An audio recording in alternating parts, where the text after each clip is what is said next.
Awesome. Good evening, everybody, and welcome to tonight's chat room event.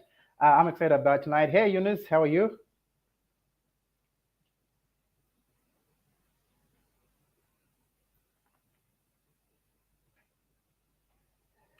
Okay, so tonight we are quite excited to have a conversation with you guys, and obviously we're talking about mental health.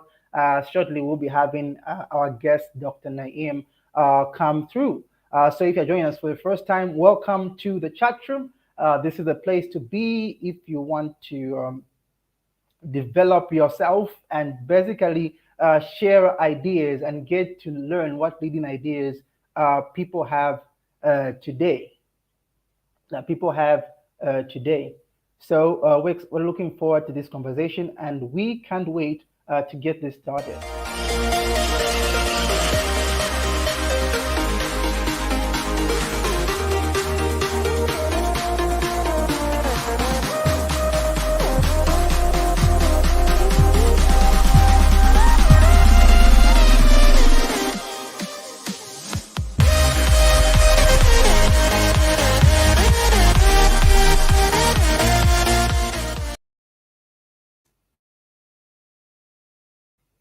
Okay, and we're back. So if you're joining us tonight, do let us know where you're watching from and do join the conversation. We always want to get ideas and learn from one another. So do share in the comment section where you are joining us from. We see you, Monya Mulenga, Sindano Likisi. We see you. Thanks for being here tonight. Excited to have you. So do participate, be part of the process throughout in regards to tonight's conversation. So to jump right into the fun, I know it's been a busy week. For a whole lot of us, we had fuel increase. We've had, a lot of things happening in between. And, for us to come down to Sunday and start a new week, we have a lot to be grateful for and looking forward to starting this new week with a bang. Okay, so tonight we will be talking about mental health. And our focus for tonight really will be getting to understand what role family plays in mental health awareness within the home. So we're going to be talking about mental health, and we're going to bring it close to home tonight in talking about family. So, Mr. Mwenya, we see you watching from Chingola. We're going to have you tonight. We also have other friends watching us from the chat room group. We see you, and yes, you can be a part of this conversation. Do be sure to comment, be sure to interact with us, and we'll be able to move with you all along the way, all along the way. So as I said, tonight we're talking about mental health, and but this is a very big conversation, especially in Zambia, because recently we've had a whole lot going on, a whole lot going on. All right, so can't wait to kick this off, and we'll be back with Jackie Talk leading this conversation.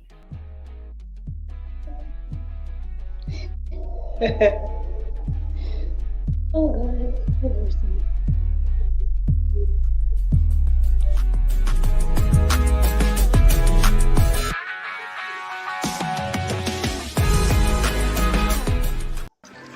Hi.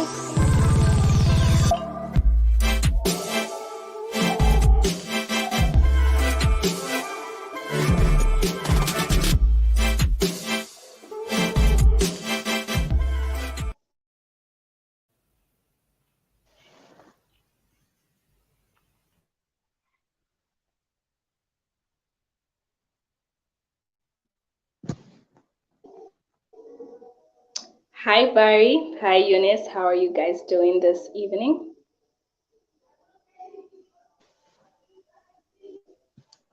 Hi, Jackie. Hi, Barry. It's good to see you guys. I'm doing great. That's really great. Thank you Barry for starting this off and talking about mental health. I think I found you when you were talking about how important this topic is. Mental health is affecting everyone, and on my way I was thinking, mental health, when you're talking about mental health, it affects everybody. So it's not just like one person out there, or a certain gender. It's everybody, everyone. If we can have a man park his car and commit suicide and the like, that means, and a woman who has a good career and try to end her life, then it affects everybody. Yeah. So let me not drive this conversation alone. Okay, I have two great minds with me, and I'm just gonna start off. Like, what do you think? What is mental health? Like, what is mental health to you when you hear this word? Barry. All right. Thanks, Jackie. Um, So for me, when I always hear like mental health, I'm always thinking this has to do with the condition of your mindset. Like, how well able are you to function in terms of your mind, your thinking capacity, your processing capacity, and whatnot. So obviously that's like a whole range of things. But I won't lie. Today, usually when you see someone mental health, you're thinking, oh, somebody usually suicidal or about to go crazy and whatnot to the extreme sense. But I also recognize there's a wide spectrum when we talk about mental health, which is exciting for me. And this is why I'm really eager to learn more when Dr. Naeem comes through, the depth of the whole conversation, how wide that spectrum can be when we look at mental health.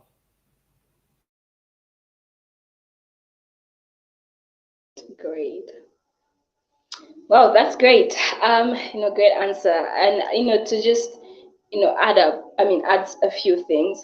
I feel like the first time I heard mental health, I also thought, it's a disorder, or somebody's having mental health issues. But then just interacting with the topic, I realized that mental health is somebody's mental well-being, and I was like, okay, this is not something that I knew, and I feel like this is something that should be there.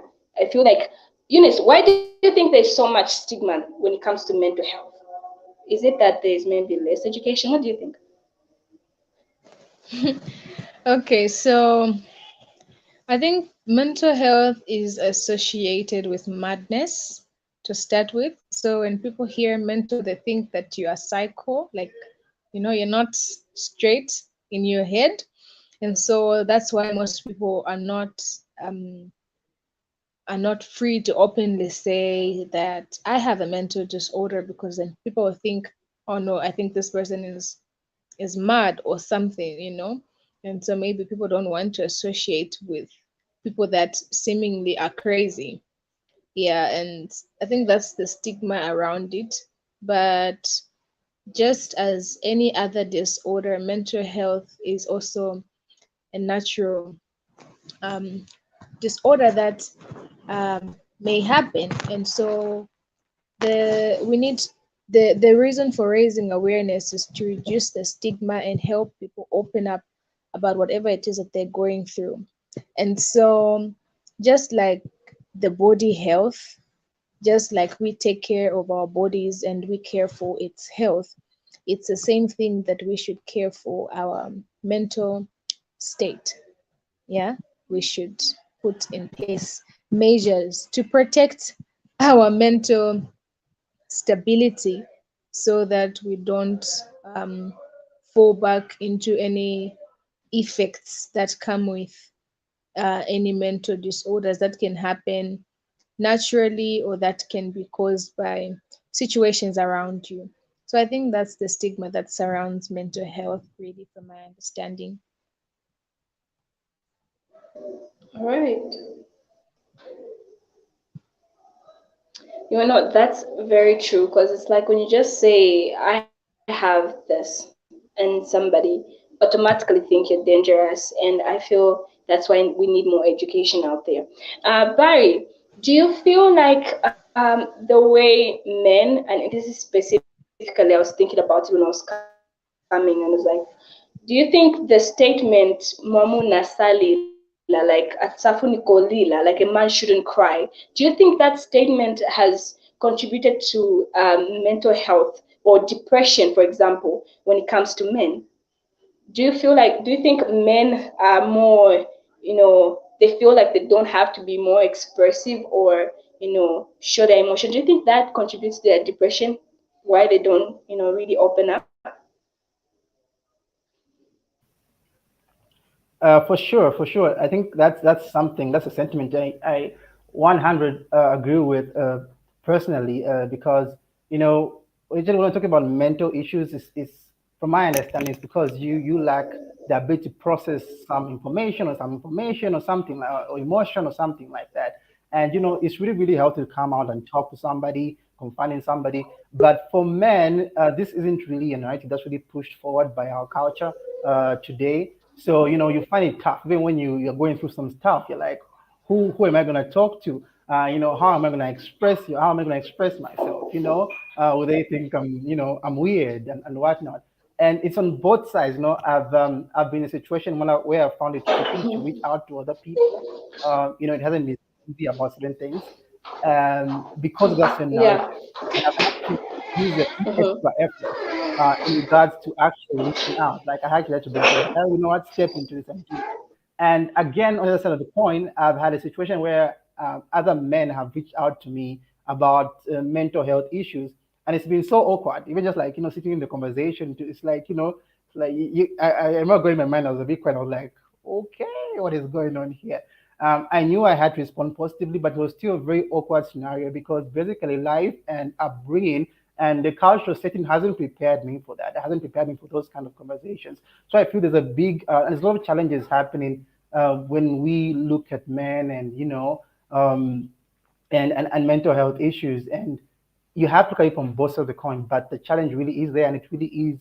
For me, I feel it is really is contributing greatly in affecting the narrative in terms of mental health.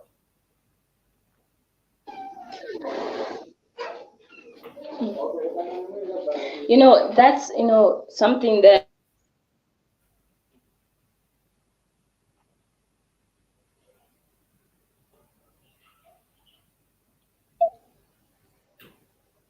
I think that was the first time I ever heard a man cry. And, I feel our society is not really accommodating when it comes to a man's mental health or a man's depression. They'll be like, but ndio mamona, like you need to be strong, you need to be courageous, you need to be brave. I feel like the society should be more welcoming when it comes to mental health and just depression and so many burdens. I feel like a man carries so much, and I feel our men out there, if you're listening to this, be open, find someone you can talk to, and if you're listening to this as well, be the change that we need.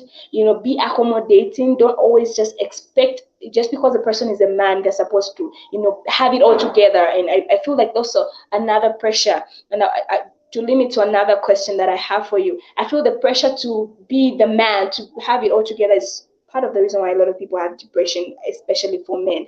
And do you think social media has contributed to so much of the mental health issues we have?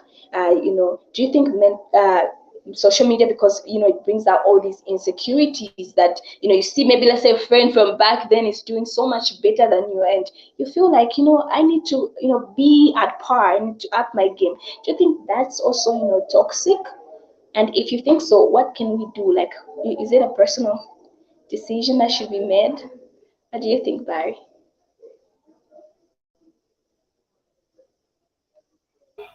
All right. That's a very good question. I'm thinking about it now. So let's just respond right after this.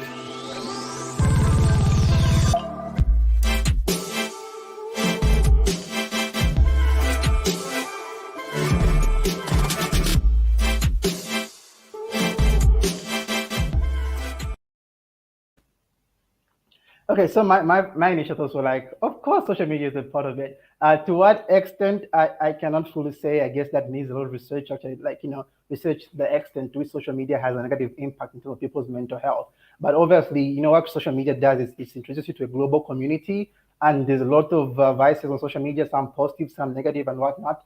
So, yes, I think to a great extent, social media does really contribute. But to what extent, maybe I'll leave that for Dr. Naeem once he comes in to kind of give the expert knowledge on that and whatnot. But I was looking at one of the comments that we have, and by and large, the church looks at mental health issue as spiritual, and the patients are treated as demon possessed. What's your take on this? So that's a lovely question right there, and I'm thinking that's a very big question. And this is true because I think it's something I've also come across, in the church. Today, when we think of mental health, you might be somebody, this person's got demons and whatnot. And it's a very sensitive question, that meant some people who are struggling with mental health issues will be treated in that kind of way. And I guess that's kind of stigmatizing because, people would be afraid to come out because they'll be like, oh, people will think about demons and whatnot. Um, that's a beautiful question. I'm just gonna pass that for Dr. Naeem once he's in. And speaking of Dr. Naeem, I think it's time we brought him in. So if you don't know who Dr. Naeem is, Dr. Naeem is a medical doctor. He's a Zambian youth. I especially love him because he's a youth. I had an opportunity to interact with him personally at an event some weeks back, and he shared some really insightful knowledge and information when it comes to mental health. And we're excited to have him on board tonight as he comes to share more on mental health and how we can seek solutions, especially within the home. So we should be expecting to have Dr. Naeem come in right after this.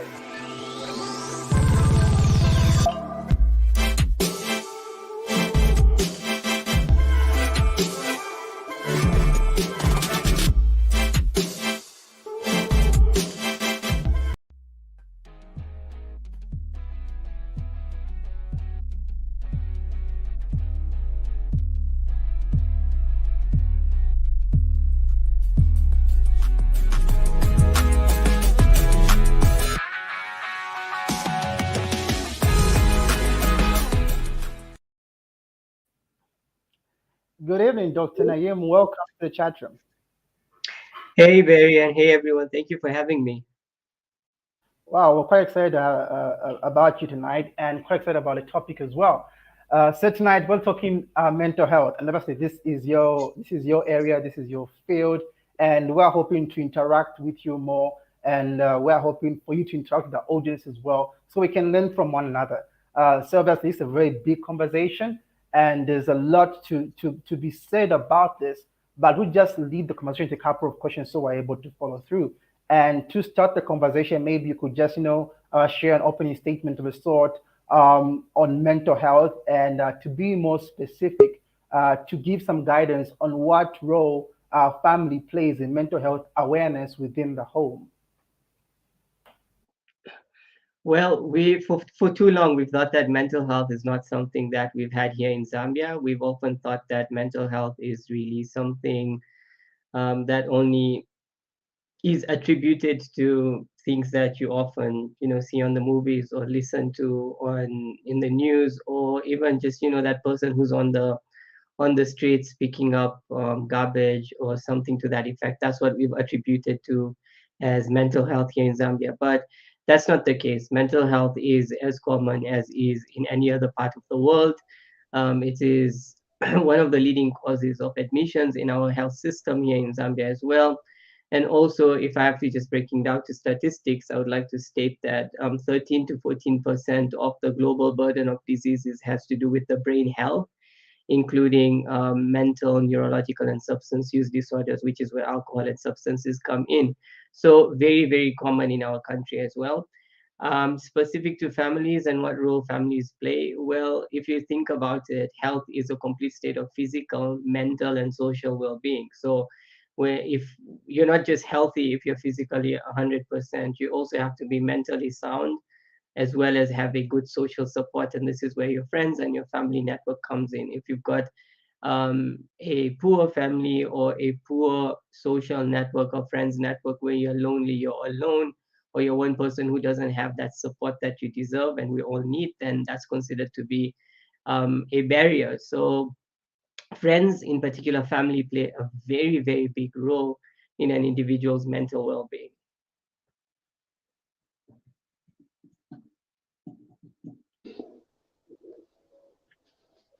Welcome, Dr. Naeem Dalal. Thank you so much for joining us this evening to have this conversation about mental health.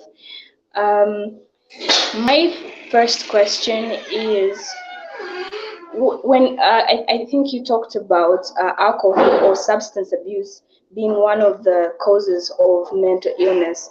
What happens when somebody, let's say, abuses alcohol so much and they get into a state where they even have to be admitted and they're not getting well? Do we still have hope for them? Do we still have hope if somebody becomes so mentally ill that they don't even know where they are or who they are? Do we still have hope? Thank you for inviting me, and I appreciate. So this is where you see your question also stems from the lack of awareness that we have in our communities, and coupled with lack of acceptance of mental health and the understanding that mental health is as real as physical health. And no matter what kind of health condition that you have, there is still support and there is still hope and there is still treatment. Now, depending on the level of severity, this is where we talk about whether, the person is going to get the 100% back to their usual self, or whether they can't get back to their usual self. But with respect to things like substances such as alcohol, drugs, illicit, or even certain addictions like gambling or even sex addictions that we do see in our country, um, there is hope, there is treatment, there is support available, and there is nothing that cannot be brought to the attention of healthcare professionals like myself that we won't be able to support individuals through. And treatment is available. Now, when we talk about treatment, we often think about it as a one-day thing, like you're going to get a medication and you're going to be fine, just like that. That's not how it works. There's a journey, there's a process that we go through from assessment to support to care, and then treatment, which is all of it, and then eventually growth and healing. So to answer your question, no matter how far an individual is in the substance use, in particular alcohol, there is always hope and there is treatment available in Zambia. Over. Wow, amazing insights there, and really learned a lot. So today we're talking about mental health, awareness in the home, and what role family plays. And in speaking of this, obviously Zambia, we have at most an indirect culture, so some things haven't really openly talked about in the context of the home. Example, issue around sex not openly talked about. Even issues around mental health awareness isn't talked about. From your understanding, what would be the ideal context within the home to spread awareness of mental health so that all family members are well equipped when it comes to their mental health? They're able to check themselves. What role, maybe to make that easier, what role should parents play in terms of how they speak to their children on mental health? And, how should this look like? How should it begin to look like in the home? That's a very interesting perspective, and this is where I often advocate and communicate about transcultural mental health. Because you see, when we talk about health in general, we often look at it from a perspective of the Western world. We often look at it as all diseases are actually originating from the Western world, and this is where the information comes from. When you are to Google or when you are to think about health conditions, the first thing we read is in English, and we are often exposed to that kind of narrative. Same thing with mental health. Mental health, oftentimes, or even now, mental health stems from the learning and the teaching that we have had from the Western world. But then we actually have what we call transcultural mental health, where you look at the culture and the beliefs that we have in our setting here in Zambia. Let's go back a couple of years from now, before all these industrial revolutions took over, and now we evolved as a people. But if you think about it, in Zambia and in the African culture in particular, at the end of the long day's work or long day's journey, individuals sit around a fire and actually share a meal and talk about their day. They talk about their ups and downs. This is, from olden days, right? This enables a form of counseling, a form of mentorship that takes place within families, within communities, within adults and juniors. And then there's that growth and positive development that is being shared. So that's one concept. Also, let's talk about major news or bad news, or even going through processes and journeys such as marriage and getting pregnant, falling pregnant. A woman is actually supported throughout the pregnancy, and when the child is born, then the child is actually supported throughout. This is where the proverb comes in. It takes a village to raise a child. And when you look at all these things from way back, as a country in Zambia, we've had inbuilt mechanisms for counseling, support of ups and downs in our day-to-day stressors that we face. But now that we're going with the flow of the industrial revolution, we're going with the flow of Western world and evolving, we've come to realize that certain things are not being shared anymore. Now you see more and more homes growing up in silos. There's this dysfunctionality between families where and a young person will grow up and grow out of their family, go and start on their own family, and then there'll be that detachment between his or her original family, nuclear family, and have their own family. So there's lack of support and communication. So when you ask me, Barry, to say, okay, what can we do to create these conversations or create that safe space in homes, we have to start, we have to continue, not even start, we have to continue from where our culture and our belief structure is. We've always had that. We have in our culture, we have these, elderly people that we are directed to when we need to talk about certain topics, certain sensitive issues. You see, we have to embed that culture even today. We don't have to constantly say, okay, this is now in the modern world, there's the social media, there's the internet of things, so we have to let go of all those things. No. Once a boy child or a girl child comes of age, we don't have to wait that long. We need to have these conversations to say, how are you feeling? What are you going through? What are your thought processes? How are you controlling that? What kind are you being bullied? What kind of peer pressure are you going through? Even with men, back then we had like that straight up passage of saying, once you're a boy child, you have to grow up, you'll be, upskilled with skills. You have to get this particular job profile. For instance, if you're in agriculture, you'll be taught those skills. You have to, provide for the family, which is not the case anymore. Now you have to go through an education, and after that education, you have to pass. After you pass, you have to now go job searching. After you get that job, you have to climb that career and all that. So you see, there is all that even today, that many men go through, and there is lack of that support. So the answer to that question, Barry, is we need to have these conversations. We need to be open. We need to sit down, and we just need to have these conversations openly, because it's not like this is something new. This has been in our culture. It's just that it's sort of being evolved, but we still need to have those open conversations, because even now we have homes where both parents are working and children don't have access to that guardianship, because parents feel the need to provide, but parents are not present as they are providing. And parents feel so overwhelmed with providing for their children, for their young people, that they often feel like that is enough. But even at the same time, the young people don't have people to look up to.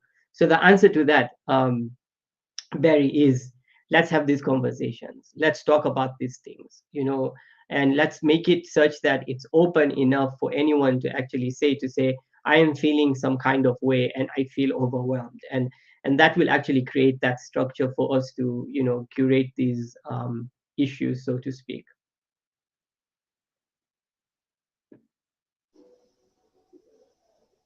Thank you very much.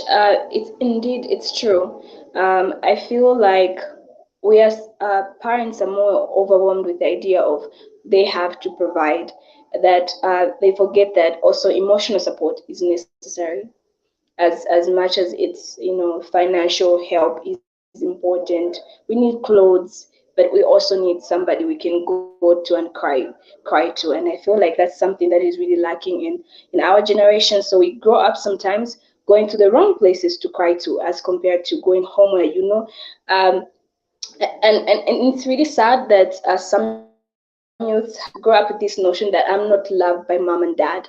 I'm not loved. So and it only comes from the aspect of it is, yes, they're providing, yes, they're giving financial help, yes, they are there, but they're not really there when it comes to the things that are really breaking us. And I feel like it's really a challenge and a call to parents to, and also to us, because we are future parents, to just change the system.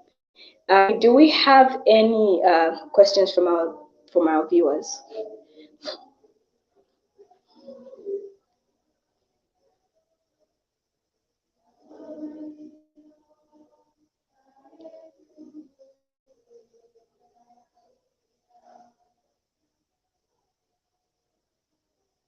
Barry, any questions? Yeah, so we have a question here that was asked earlier, and I think this has to do with stigmatization of mental health. And usually he is asking, the church there looks at mental health issues as spiritual, and patients are treated as demon possessed. So I want to find out what's our take on this, and probably something we can throw at Dr. Naeem to elaborate more on. I'm sure it's something he's already had experience with. What's your take on how religious institutions such as the church uh, might look at mental health issues? In context of Zambia, usually this might be seen as demon possession and whatnot. How do you how does this really affect the whole narrative around mental health illnesses? When we define Zambia, we often say it's a peaceful country. We often say that we are religious warriors, we're prayerful people.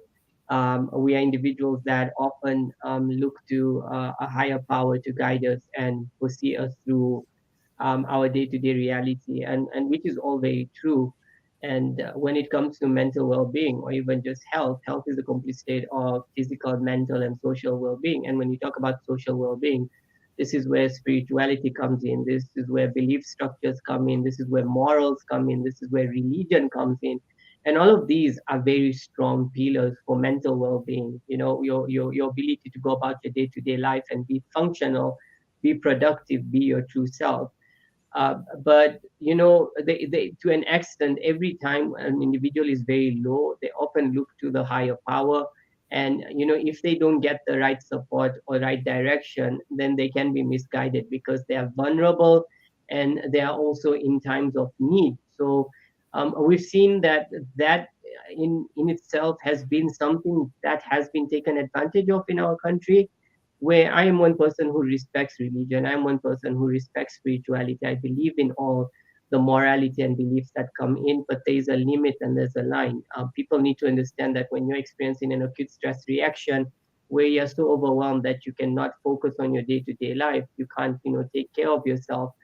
In as much as you may feel that you have to get that support from the higher power, from your belief structure, you equally need to understand that, okay, at this point your sleep may be affected, you may not be resting well, your mood may be affected, you may not be thinking, your thought process may not be 100%, and your diet, your ability to look after yourself and eat well may be affected as well. And when these three things happen, it directly impacts your brain health, and this brings about all these chemical challenges that may worsen the situation. So yes, there are unfortunately a few places of prayer that do take advantage of such individuals, and then they tell them to say, for instance, if you plant a seed, and that oftentimes is, if you give me some kind of monetary support or fund, your life will change. And whenever you're overwhelmed or you're vulnerable, people are often going to tell you to say, oh, you're looking for love, or you're looking for success, or you're looking for something.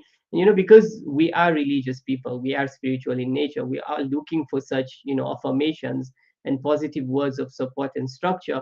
We often give in to that. So there is a line between reaching out for spiritual support and love and care, which is very important, and I do encourage everyone to reach out for religious support. But please know that wherever you're going, it is not a place where people will take advantage of you. And at the same time, I do believe that we need to create this structure where people in the religious profession need to be guided on the thin lines between what mental well-being is, what mental illness is.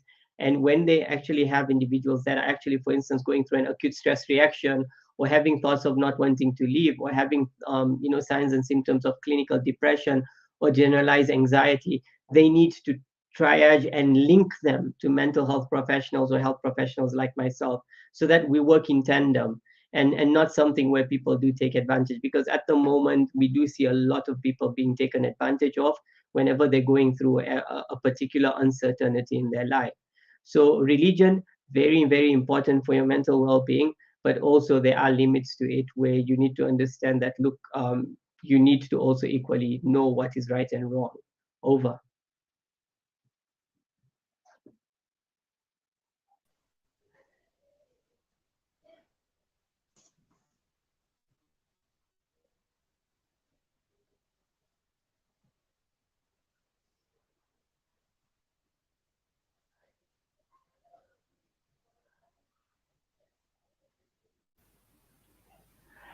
All right. Thank you for that. Really, really insightful, Dr. Naeem. You mentioned something about how people might begin to have suicidal thoughts and whatnot. And probably this is a very big area when we talk about mental health, because usually when people think of mental health today, they're usually thinking when someone's already at that particular extreme. You know, recently in Zambia, we've seen a wave of suicide cases, and I've been trying to understand personally whether this is because there's an increase in suicide cases, or it's just because we are seeing more of it published today. I mean, to think, what is it really? Is that really an increase, or we just see more people posting about it and whatnot. But specifically, I would like to learn from you tonight. When we have a suicide case, when somebody does commit suicide in our community, within our friend circle, within society that we know of, what is the accurate way? What is the correct way in which suicide cases should be reported?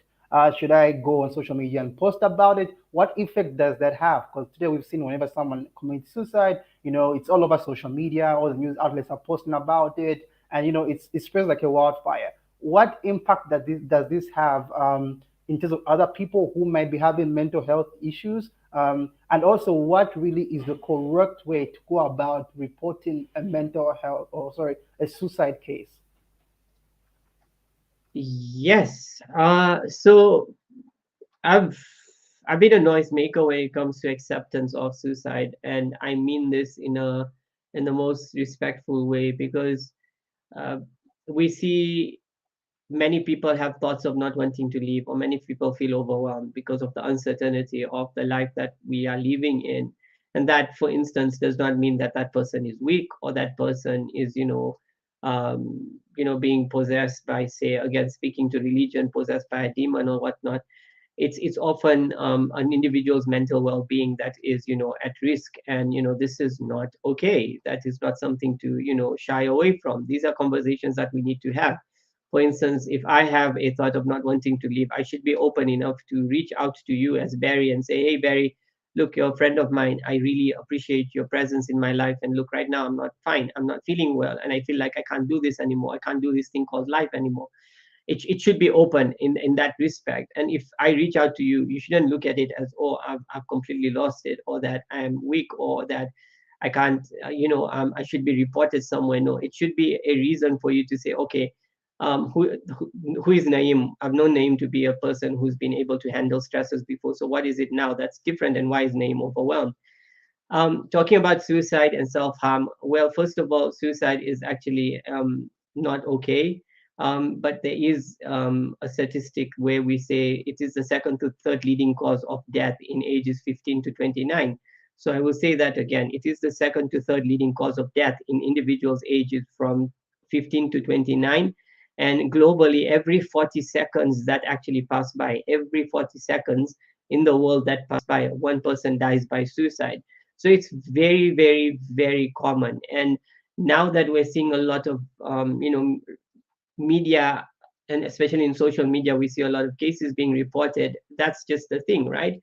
We see a lot more cases being reported, because as far as the health industry is concerned here in Zambia, we've always had cases of self-harm being reported, or incomplete suicide cases being reported in our accidents and emergencies. So it's not something that I would say, oh, wait, it is increasing in numbers, because when you look at the statistics, it's not the case.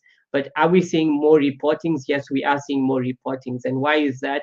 Because of the Internet of Things. Let's look at the trends. Today, a lot of people are using social media. We have a lot of, journalists or social media houses that are reporting for, likes and shares. And the more likes and shares they are, the more the response or monetary funds they get through their reporting. And suicide is a sensational topic. It is a topic that spreads like wildfire, because everyone knows that suicide, according to religion, is a taboo. It's something that should not be talked about. And when someone talks about it, it's like, oh my goodness, someone is talking about it. So it has that contagion to it. So this is why you see a lot of people reporting it. Every time there's a case of suicide being reported, people will screenshot it and share it, or people will comment on it, or people will forward it. And it just creates that means of people to just share this unfortunate news.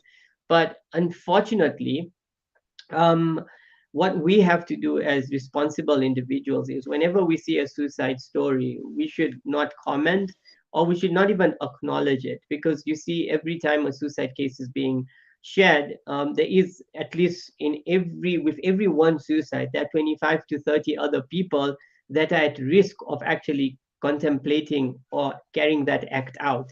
So for every one suicide, 25 to 30 people are literally in the same community, in the same network, in the same stressors. They're facing the same challenges. So if someone is going to read that and they're going through something similar, they're going to think, oh wow, this is what the world thinks of this, this is what my community thinks of this, so I may as well, give into this. So this is something that we need to be aware of. There is what we call suicide contagion. All right. And then also, for every one completed suicide, one death by suicide, there are 60 to 90 people that are bereaved by that death. For instance, if I lose someone to suicide today, I will be affected and hurt by that.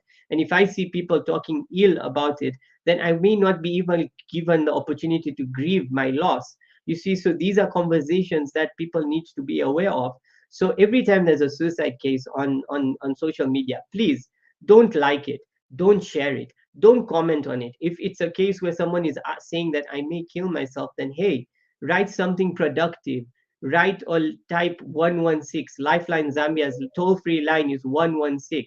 So write that down so that someone can call in a psychosocial counselor and get that support. Don't screenshot and then forward it on WhatsApp if it's on Facebook. These are ways that we're actually promoting. And here's one other thing, Barry. People need to understand that if there's going to be a suicide case on your Facebook feed, or even on your Instagram feed, or even on Twitter, if you click on it, then your internet and the algorithm is going to catch up to say, oh, you have actually clicked on a case of suicide. Every time there's another suicide case around you, it is deliberately going to show up on your feed, because this is how the AI works in on Facebook and social media. It actually shares with you things that you like and that you click on. So it even knows. So this is why you will be in a frenzy that, oh wait, there was a suicide case that I was brought to my attention yesterday on Facebook. Even today there's another one. It's not that there are more of those, it's just that even social media is curating that kind of information to you and for you. So even when you screenshot that, your smartphone is picking up on that. When you share it in that WhatsApp group, it's going to make sure all the people in that WhatsApp group are going to start getting more and more recommendations about suicide and self-harm. So just to a caution to everyone tuning in today, to say, look, be very careful. And suicide is very sensational, but suicide can be that these things, these stories can be a means and ways that we can reach out and help people and create that network. But otherwise, I do request everyone to say, try to refrain from sharing and commenting. And please, please, please don't tag Dr. Dalal Naeem when you see a suicide case. That is very stigmatizing. All right, because not all suicide equals mental ill health or mental illness. It could just be someone's mental well-being that is weak at the moment, or they're feeling overwhelmed. They are not mentally unwell. So please try to avoid that. But yeah, that's what I would like to share about suicide. Over.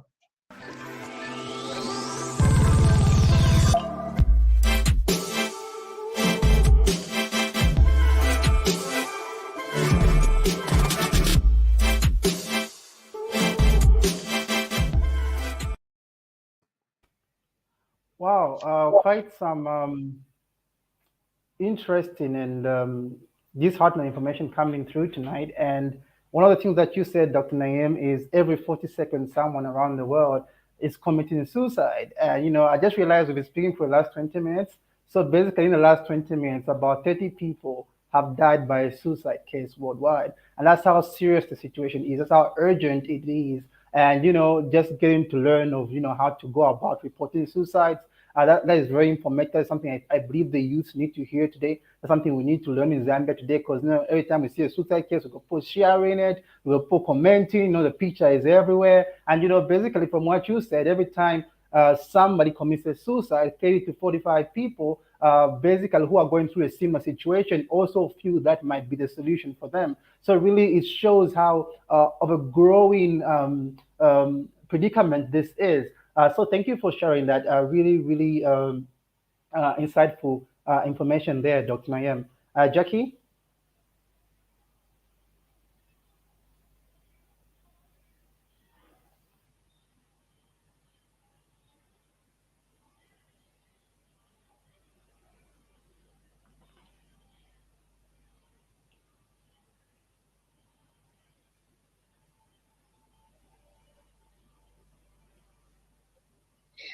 Thank you so much, Barry, and thank you so much, Doctor, for the information.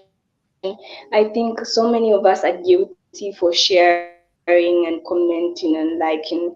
We thought we were helping, but we were just, causing harm. And I feel this information has been received and we have learned. And I think looking at the comments, a lot of people have learned so much. Now, there's this really not common, it's not really common side of mental health where most of the time when we're talking about mental health, we talk about from the perspective of the parent, and then they're seeing their child going through this.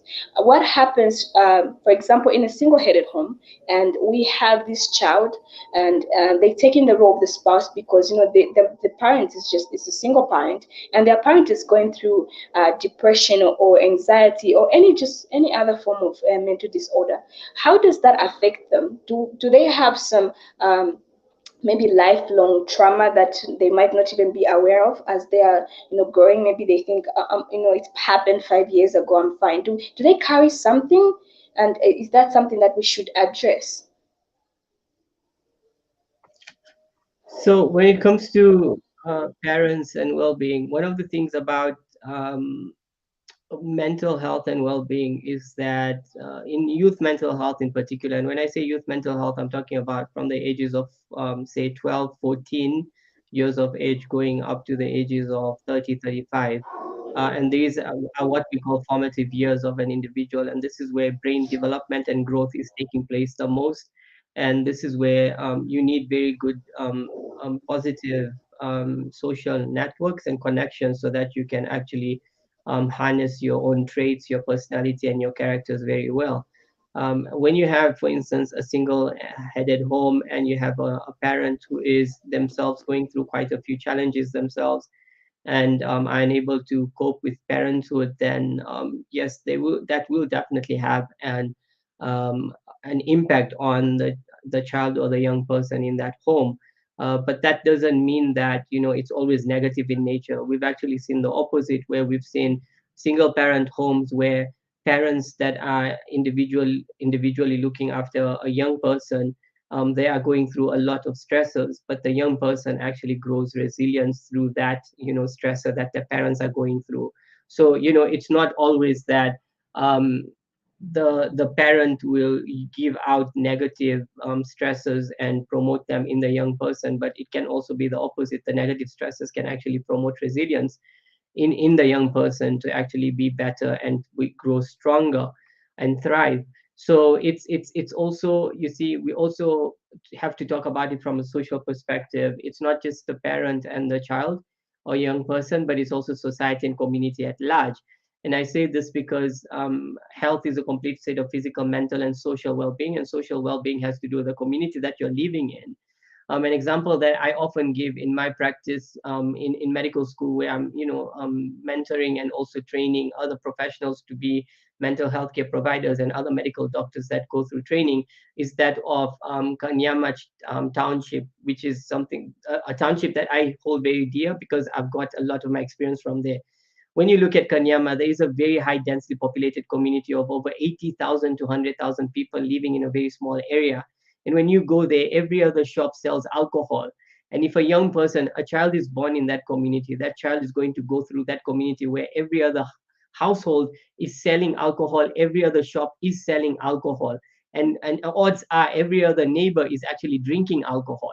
So when that child grows up at the age of, say, 8 or 9, and if that child starts drinking, that doesn't mean that the child is at fault. The child is simply embedding what the child has been taught and groomed into. But then if you're going to expose that child to at least one positive guardian, like a teacher or a religious person who that child is exposed to, who is getting that mentorship, that child is going to grow into a very positive adult. So it's also about the communities that we are living in. And these are things that we need to be aware of. We shouldn't be magnifying to in that household to say, oh my goodness, that is a single parent household, and oh my goodness, the parent is such a mess. The parent is not doing the bare minimum to look after that child. We shouldn't be doing that. We have to look at the community as well to say, okay, yes, that parent has a lot of stresses. What's happening? What kind of community is that child growing up to? Is that child getting the education they deserve? Is that child getting the support that the child deserves? And this is how mental health is actually a community health concern, not just a single home concern. Over.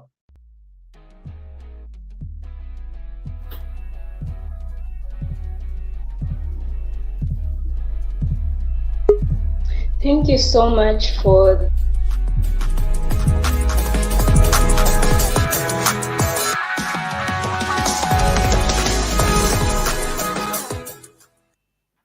Wow, Dr. Naeem, thank you so much once again for that. Something that you touched on as we begin to conclude now that I want to ask. You talked about how the importance of having a positive influence coming, especially in society. You're talking about alcohol and whatnot. Um, do you think there is need for mental health to be constitutionalized? What I mean by this, should government come in with more efforts, with more innovation in regards to the subject of mental health?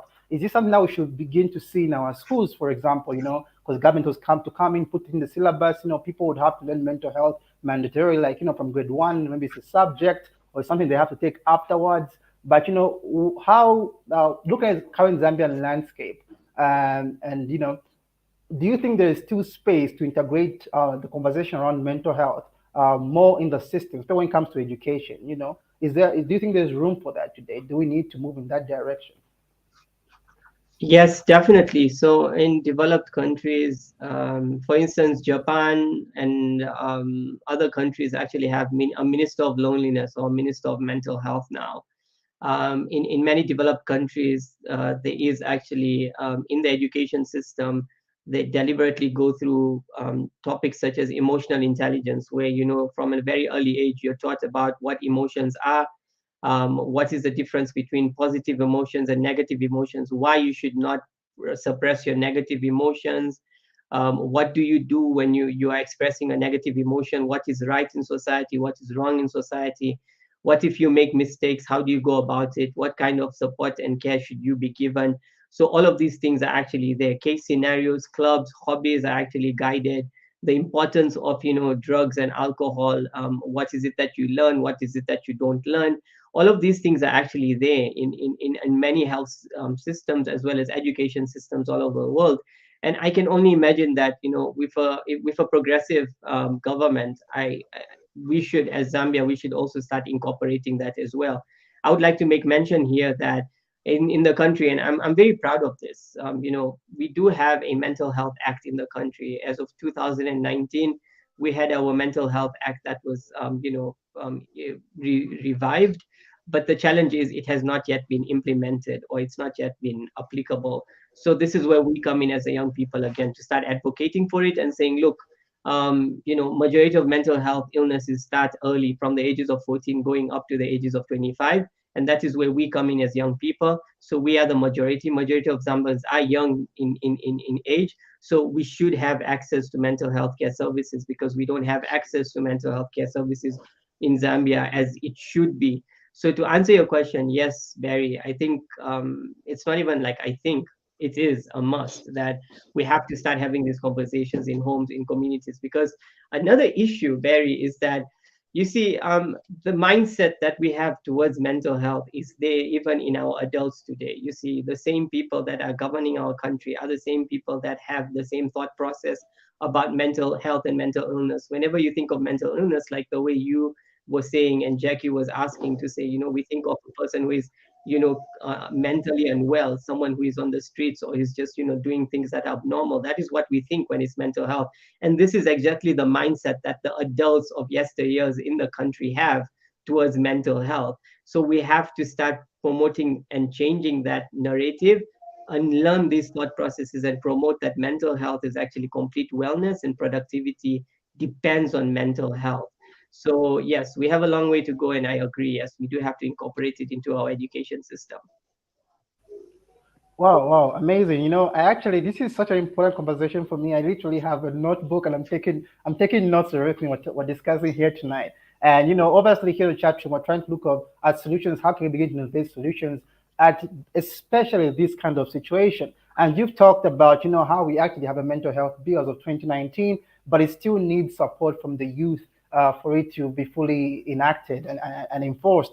I think we'll reach out to you later on after this and see how we can put out a call to action for people to engage. Exactly, where can youth come in? Because sometimes youths are ready to support such causes, but they just don't know how they can come in. And we need more information going out there on how young people can come together and begin to push some kind of this kind of conversations and narratives forward and whatnot. But thank you for bringing that out. I'm actually glad to know that there's actually a mental health act that we have. Actually didn't know that before.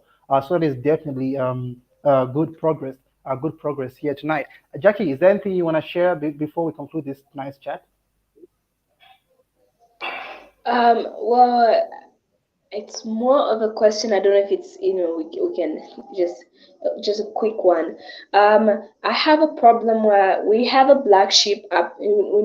That child who's not doing what all the parents want. Like every parent wants their child to be a certain way. Then we have a situation, maybe they have chosen a career that is different and the like. And let's say they're suicidal, and I feel like sometimes we don't take it seriously. I've been in that situation where they received more criticism as compared to the love that should be there. I feel like if somebody has reached the point where they want to end their life, then there's something that you're doing as a home that is not right. I don't know. How can we handle that situation? Just a quick one. How can we handle a situation where, yes, they're known for, maybe let's say there's a habit that they've developed that is not good, but then how can we show them love? How can we prevent suicide? Because, whether the child is, perfect getting A's or not, they're still a child, and how can we handle that? For that one, Jackie, there's also a concept known as non-suicidal self-harm. I repeat that, non-suicidal self-harm. This is where an individual hurts themselves not because they want to die, or not because they want to, leave, or not because they don't want to continue anymore, but they're actually hurting themselves to feel something, to relieve themselves, to feel that, convert that psychological pain that they're feeling into physical pain. Because when it comes to psychological pain, you do feel it in the mind, in the brain. You do have these chemicals that are exchanging and causing you to feel a certain way, but it is not being expressed on your physical self. So when you're expressing that, people around you often think, okay, achitita dara, this person is being stubborn or doing it on purpose, and just acting out. So in that sense, an individual actually carries out attempts of hurting themselves, so that they can feel some kind of physical pain. It could be, by cutting themselves or hurting themselves. And this is actually the concept which we call non-suicidal self-harm. And it is very common. But as you rightfully put it, Jackie, look at it this way. Let's say I have a friend, or I have a spouse, or I have a family member who is actually hurting themselves every time they feel overwhelmed. And I am here, a caring person, but I'm not well vested to support this person in 100%. I too will have highly expressed emotions as a care provider or friend. I too will feel overwhelmed, like, oh my goodness, this person is hurting themselves. What is this? What is wrong? Why is this happening? It's very overwhelming, even for caregivers, in such situations. And not that I'm justifying caregivers being overwhelmed and judging the person who is hurting themselves, but I'm just trying to explain to you that as a professional, I actually see both sides. I see the person who is hurting themselves and going through psychological pain, but I'm also seeing that caregiver who is trying to get an understanding why this person is hurting themselves, because they too are feeling overwhelmed, living 24/7 with such an individual who is hurting themselves. So as a society, we need to create this understanding and awareness that we shouldn't stigmatize. Part of the reason why the caregiver feels very overwhelmed is because they can't openly go to a neighbor or a friend and say, oh look, my child, or my partner, or the person I'm providing care for is hurting themselves. Because once they do that, the friends or the family will now judge the caregiver, you see. So we need to create that understanding as a society, because there's a lot of self stigma in our community as well. But should anyone have anyone they know who are hurting themselves, what I would guide you to do is, first, do not judge. Secondly, do not tell them what to do. Thirdly, don't offer a solution to say, why don't you try this, or why don't you do this? No. What you do need to do is listen and ask them to say, I can only imagine what you are going through. I cannot take away the pain that you're feeling, but let me know how I can help you, because you are the only one who knows how you're feeling. If you feel that you need help from me, tell me how I can help you, because I genuinely can. I want to help you. You see, so even if the person doesn't open up to you, even if the person doesn't want to share with you, even if the person continues to harm themselves, you constantly keep repeating the same words to say, hey, I am here. Tell me how I can help you. I'm here for you. I'm here to listen to you. That way, eventually, that person may get the courage to share with you, and you may actually get the, that support that you bring that person for help to a mental health professional like myself. You see, so this is where we get it wrong. Here, whenever someone says, I'm hurting myself, or I want to kill myself, the first thing that we do is, oh my goodness, we need to take you for prayers. Oh my goodness, you know what? This is wrong. After everything that we've done for you, oh, you've got it so much better. Look at that person. That person is worse off than you. We have to stop that. We just need to tell people to say, I see you, I hear you, I am sorry for how you're feeling. I can't imagine what you're going through, but I am here. Let's talk. I feel for you. And this is as much as we can do, because this is what we lack. And again, the other issue is being, I like to call it as, different. Our physical selves are different and our online versions are different. Be very careful of what you type online and what you say in person. Because I've seen homes where a parent or a friend will say, no, I'm very supportive, I'm very supportive. But then when you look at the online media or WhatsApp messages or statuses, you see they are very negative about that particular topic or about that particular issue. So you see, that way it also creates a bit of a friction. So we really need to be more present, and we just need to say, look, I'm here to listen, and I'm here to provide or offer you the support that you may need, that I may not know how to give you. So guide me how to help you. Wow, thank you for that. Really, really insightful, Dr. Naeem. So unfortunately, we have to come to a close of tonight's event. But we're really, really grateful you made the time to come through, and it's been a wonderful learning experience for us, for me personally, and I know for our friends on the chat room, and for whoever is watching this past, present, and future. Or just present and future, though. But we're really, really glad that you made the time to be here tonight, and I personally admire your work, and I love your commitment to engaging with youths. You always speak it here. I know you're a very busy person, but for you to come through and be here tonight, we're really, really grateful, and it's been a wonderful learning experience. So as we conclude, is there anything that you want to say before we close, Dr. Naeem? Yes, keep doing what you guys are doing. I really appreciate every opportunity to share and spread the word. We need more of these conversations. I'm really grateful. Thank you for accommodating my time, Barry and Jackie and the whole chat room team. I'd actually ask you to share my TEDx talk, which is known as "The Youth Are Not the Problem," where I share all these, conversations that we've had. So it just talks about how there's a generational divide here in Zambia, and we need to start finding ways how to breach that generational divide. So my TEDx talks, the youth are not the problem, and otherwise, I'm always happy to just forward these kinds of conversations. So thank you, and a huge shout out to all your people that follow you, and thank you for having me. Grateful, grateful. So we'll do that. We'll reach out, and we'll also get to share the TEDx talk. Susan, still, I think I was there. I actually heard that talk, a really powerful talk. I think I did attend TEDx Lusaka Youth, and definitely a talk for everybody to hear today. It has many, many learning insights. So once again, thank you for joining us, all our friends tonight. Thank you for participating in tonight's conversation. We love you. We're the chat room. We are on every Sunday, and we'll be back next week at this particular time again with a new conversation. So thank you. God bless, and we'll be seeing you next time on the chat.